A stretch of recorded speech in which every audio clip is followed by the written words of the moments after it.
Bom dia, turminha, tudo bem? Como vocês estão? Nossa, que saudade que aprontar de vocês. Muita saudade. E vocês?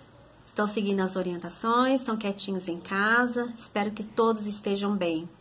Logo, logo isso vai acabar e a gente vai estar juntinho, viu? Quero encher vocês de abraço. Então, gente, eu vim aqui para falar que eu fiz uma revisão de geografia dos capítulos 1, 2 e 3, tá bom? Eu vou estar enviando para vocês estudarem em casa, tá? É um breve resumo. É só para a gente relembrar alguns itens que foram trabalhados, tá bom? Reforcem os estudos utilizando o Atlas também. Ele vai te ajudar a rever os estados, as capitais e as siglas. Não esqueça também de fazer uma leitura, tá? Com bastante atenção. Tudo bem? Espero que tenham gostado. Até a próxima. Beijos. Tchau, tchau. Vamos começar a nossa revisão de geografia. Capítulo 1, o município onde eu moro. O município ele é um espaço territorial formado por uma zona rural e uma ou mais zonas urbanas. Sua sede é a prefeitura, que se localiza na zona urbana. Alguns municípios têm mais de uma zona urbana. Cada uma dessas zonas urbanas é denominada distrito. Então, nós temos o prefeito e os seus secretários, que são responsáveis pela administração do município e exercem o poder executivo. Temos também os vereadores, que exercem o poder legislativo, cuja função é propor e votar as leis que organizam a vida da população. Gente, já na zona rural, no município, a paisagem é diferente. Ela é composta por elementos naturais. Quais são eles? As florestas, as montanhas, os rios. Na página 139, nós vamos perceber dois tipos de paisagem. Nós temos a paisagem somente com elementos naturais e temos na segunda imagem elementos construídos pelo homem. Quais são esses elementos? São as casas, as áreas agrícolas, as pastagens, tá bom? E tudo isso ele vem sendo rapidamente modificado. Quais são esses fatores dessa mudança? É o crescimento da população e a necessidade de produzir mais alimentos para abastecer a cidade. O que podemos ver na zona urbana no município? Como é a sua paisagem? Olha só, a zona urbana, a paisagem ela é formada por ruas. Vocês estão vendo aí nas imagens da página 143? Nós temos casas, nós estamos observando prédios, ruas pavimentadas, pedestres, né? Prédios, monumentos. E como a paisagem urbana modifica-se? Primeiramente, pelo crescimento da população, a construção de novos edifícios, viadutos, aumento da circulação de carros, de ônibus, surgimento de novas tecnologias como a iluminação, a pavimentação, metrô, telefones celulares, certo? A população urbana, ela trabalha nas indústrias, nos hospitais, nas escolas, entre outros. Mas tanto a população da cidade como a do campo, ela depende dos serviços públicos. Vocês sabem o que significa serviços públicos?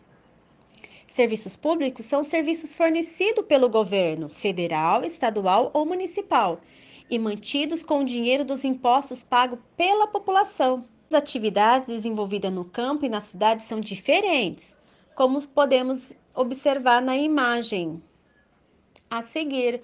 Olha só, você está vendo uma paisagem rural, um pasto de rio, você está vendo atividades agrícolas sendo desenvolvida no rural, né, na zona rural. Temos também a paisagem urbana e pessoas trabalhando em escritório, que também é desenvolvido na zona urbana. Então, pessoal, o que vocês podem observar? Que a matéria-prima que vem do campo e os alimentos são enviados para a cidade, assim como os produtos produzidos na cidade também é enviado para a área do campo, como as máquinas agrícolas, o telefone, o combustível. Então, um depende do outro. Tudo bem? Agora nós vamos para o município e seus vizinhos. O que é limite? Lembra do mapa que nós trabalhamos na sala? Limite é o nome dado à linha que nos mapas separa os municípios. Lembra dos municípios vizinhos de São Paulo, para os alunos que moram em São Paulo? Os municípios, no caso, o município de Diadema, os alunos que moram em Diadema. E aí vocês fizeram aquela atividade dos municípios vizinhos à sua cidade onde você mora? Então, é muito importante você retomar esse conteúdo e estudar para as avaliações. Tudo bem? Ficou claro? Agora nós vamos para o capítulo 2. Capítulo 2, o mapa do Brasil. Bom, gente, nesse capítulo vocês estudaram sobre o município onde você mora, os municípios vizinhos, outros mais distantes. Vocês também viram os estados que compõem o nosso país, o Brasil. Os estados brasileiros também são chamados de unidades da federação, sigla UF. Lembra daquelas perguntas? Qual é o nome do estado onde você mora? Quantos estados há no Brasil? Qual foi o material utilizado para responder essas perguntas? Estão lembrados? Nós utilizamos o mapa político do Brasil. Turma, quando for estudar esse capítulo, não esqueça do Atlas, ele vai te ajudar muito, muito mesmo. Um município muito importante é a capital. Então, gente, cada município ele tem o seu governo e é administrado por um prefeito. E cada estado também possui a sua forma de governo, que auxilia os outros municípios em relação à segurança, à educação. O município onde se situa a sede do governo do estado recebe o nome de capital. E as capitais estaduais geralmente são municípios com mais habitantes, maior número de hospitais, universidades e outras opções como lazer e trabalho. Bom, turma, então nós vimos que o estado que a gente mora é chamado de São Paulo e que o estado é composto por 26. Tudo bem? E agora, você sabe me dizer qual é a capital do Brasil? E você tem ideia de quantas capitais o nosso país já teve? Ah, então vamos lá? Mas antes, eu gostaria muito de lembrar vocês que existem 3 capitais de estado localizadas em ilhas. Você se lembra? Florianópolis, Vitória e São Luís.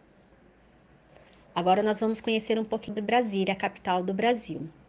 Então, pessoal, Brasília é uma cidade planejada e ela foi construída para ser a capital federal. E a primeira capital brasileira foi Salvador. Depois foi transferida para o Rio de Janeiro, onde permaneceu até 1960. Entretanto, desde 1891 já existia a ideia de construir uma capital na região centro-oeste e dar-lhe o nome de Brasília.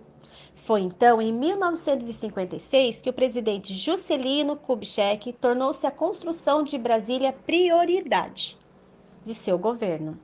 E para escolher o projeto arquitetônico foi feito um concurso, do qual saíram vencedores o urbanista Lúcio Costa e o arquiteto Oscar Niemeyer.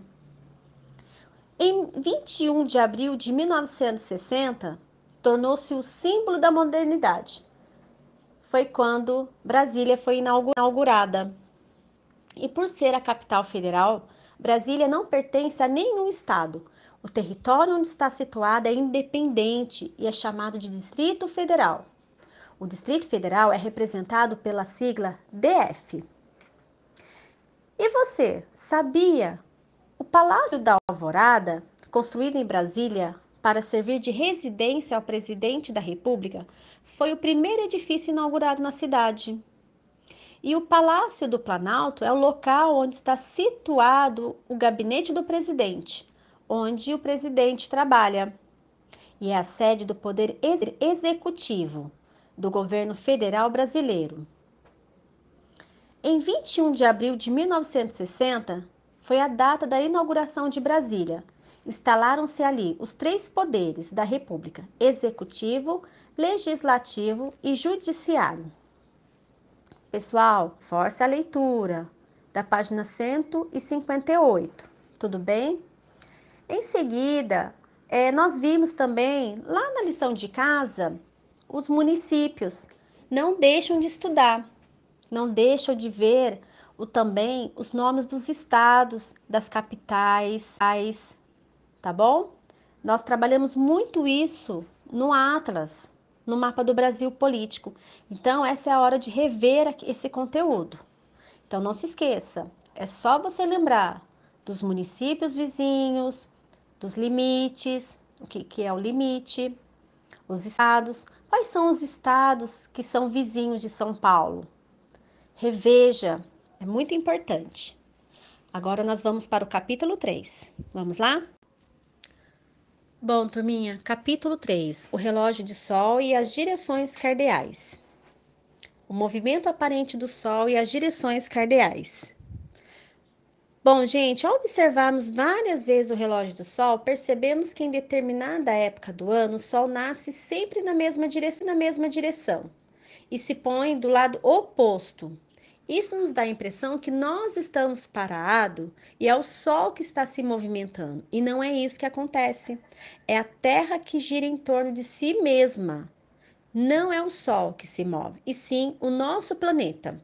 E esse movimento de rotação da Terra, ela é responsável pela existência do dia e da noite e tem duração de 24 horas.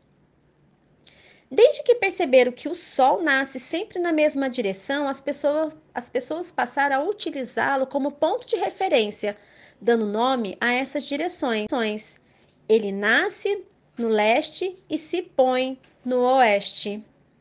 E o norte e sul? A partir das direções leste e oeste, foram definidas pelo movimento aparente do Sol e assim definir essas duas direções, o norte e o sul, que aponta para os polos terrestres. Observe a imagem da página 166. Então, esses pontos cardeais são chamados de norte, sul, leste e oeste. Tudo bem? Então, turma, além dessas direções, existem também outras, que são chamadas de direções colaterais e a rosa dos ventos. Entre o norte e o leste está o nordeste, entre o sul e o leste está o sudeste, entre o norte e o oeste está o noroeste, entre o sul e o oeste está o sudoeste. Então, essas direções são chamadas de pontos colaterais. E as direções ou os pontos cardeais e colaterais aparecem em mapas e plantas, através de uma figura chamada Rosa dos Ventos. Essa Rosa dos Ventos, nós fizemos atividade na página 169. Estão lembrados? Também podemos utilizar para orientar sem o auxílio do Sol a bússola. Ela é um instrumento, ela é um instrumento para estabelecer o rumo ou a direção a ser tomada. E aí recebeu esse nome de bússola. Tá? Ela parece um relógio, mas no lugar dos números estão indicadas as direções cardeais e as direções colaterais. Tudo bem? O GPS também é um outro instrumento utilizado de orientação, tá? Esse instrumento funciona com auxílio de satélites espaciais, que indica a localização exata de uma pessoa ou de um lugar. E à noite? À noite, o ponto de referência é a constelação do Cruzeiro do Sul, aqui no nosso país. Ele foi utilizado como referência para a nossa orientação na noite. Tudo bem? Bom, pessoal, espero que tenham gostado. Faça bastante leitura desses conteúdos, reveja as atividades, faça uma revisão em casa de todas as atividades que foram feitas na sala. Eu tenho certeza que você vai tirar 10. Tudo bem? Bom, pessoal, boa sorte e até a próxima. Beijos!